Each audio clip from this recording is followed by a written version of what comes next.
From the beginning, Alastor's character has been a mystery, from his introduction in the pilot and also in the real canon show. So what's his story? Why is he at the Hazbin Hotel? Well, that's exactly what I'm going to be talking about in this video. Hey guys, welcome back to another video, where today I'm doing another character deep dive video, and this one I told you I was going to do after I did the Husk and Angel Dust one. It is Alastor from Hazbin Hotel, as you can probably see from the title. So, yeah. And as you can see from the introduction, we'll go deeper into his character and talk about stuff we know and don't know about him. So, just sit back and enjoy. First of all, when Alastor was alive. Alastor was alive around the 1890s, I believe, and it's implied that he lived in New Orleans, Louisiana, because he mentioned jambalaya in the pilot.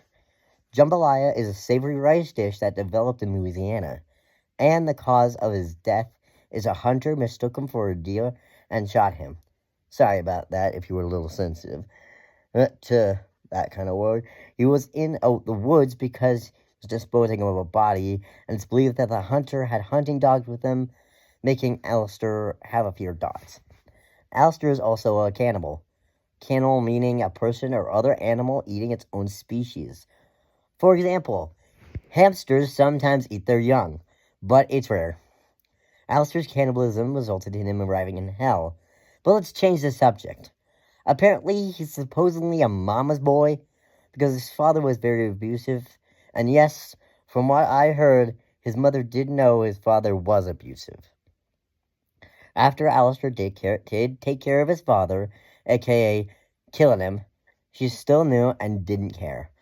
I don't know if she actually knew if Alastor was a cannibal, but let's move on from that and talk about another thing about Alastor. Why does he smile all the time?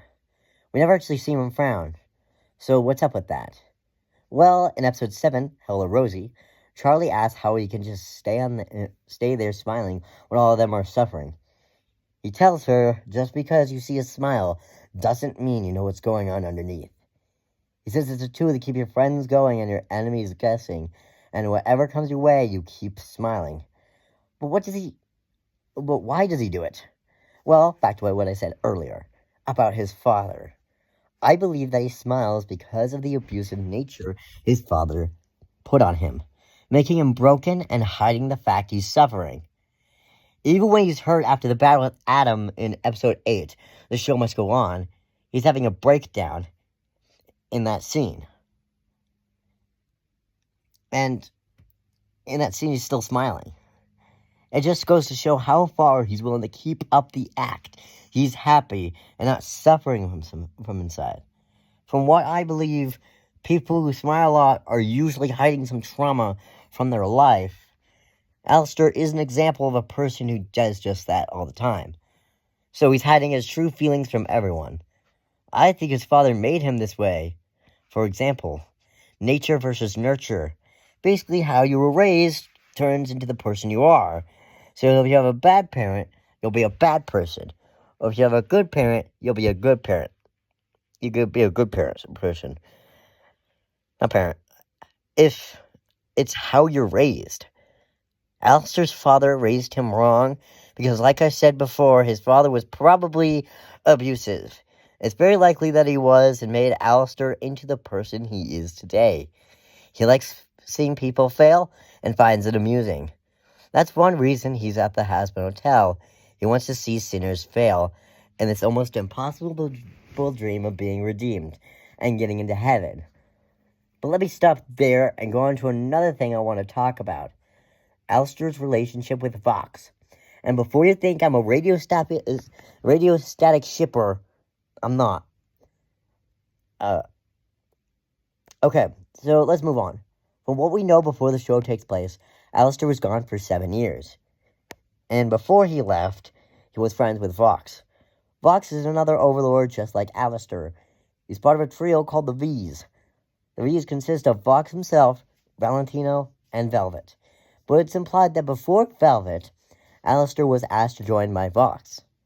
Alastor, however, turned down the offer, which made Vox really mad, and resulted in both of them having a physical fight. It also seems that Valentino interfered with the battle. As I said in episode 2, Radio killed the video star in the song Stayed Gone. Valentino mentions that Alastor almost beat Vox one time, giving us some evidence they did have a fight. Also, look at Vox's and Valentino's design. They have one broken antenna. It does seem like both of them fought Alastor and almost won, but Alastor did escape, then left for 7 years. Also, another thing that some people are noticing is that Lilith as well left for 7 years before the show takes place.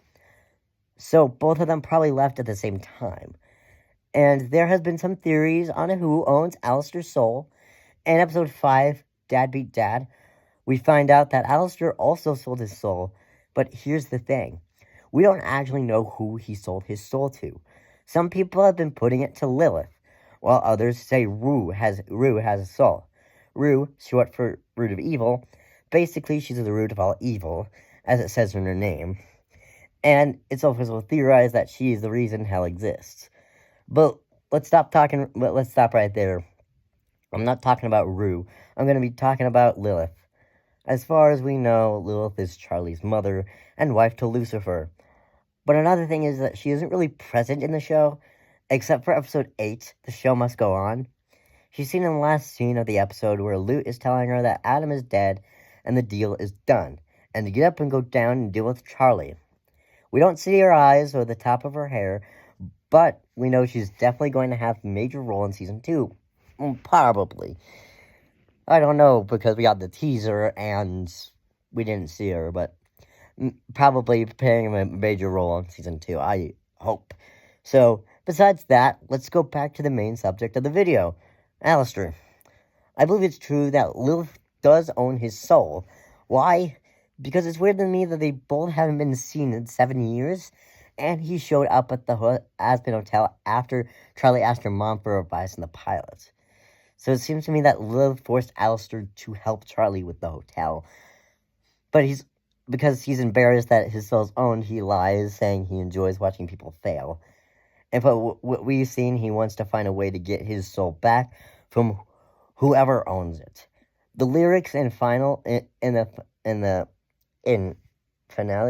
says this: I'm hungry for freedom like never before. The constraints on my deal surely have a back door.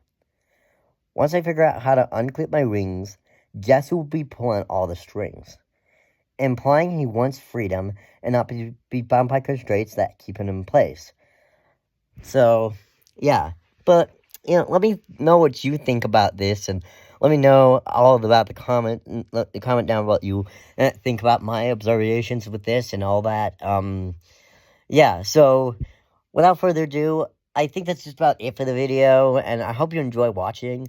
There'll be more videos coming out soon, more deep dive. I think the next one's going to be Marcy Wu from Amphibia, and also I doing that with my friend Adam's Toyland. So, yeah, just make sure you stay tuned for that, and yeah.